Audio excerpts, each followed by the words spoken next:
Hello friends, welcome to my YouTube channel. In this video I will show you how to freeze panes in Excel. Okay, if you want to freeze panes in Excel, this video will show you how to do that. Here you will see I have created this table and I want to if you want to just freeze this first column or top row, second row, top two row, top three row, multiple rows or multiple column, this video will show you how to do that. Here you will see I want to just freeze this ninth row. Okay, so that if I scroll down, and so this row should be visible, ninth row should be visible, so that I can find out which is principal amount, which is interest, or which is compound interest. Okay, so to freeze this one you have to just select 10th. If you want to freeze ninth, you have to select 10th, then just go to view, and here you will see freeze pane option. Just click on this and you will see this is how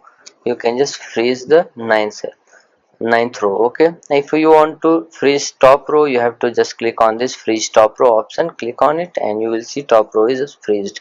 And now if you want to freeze first column, you have to just click on it and you will see first column is freeze.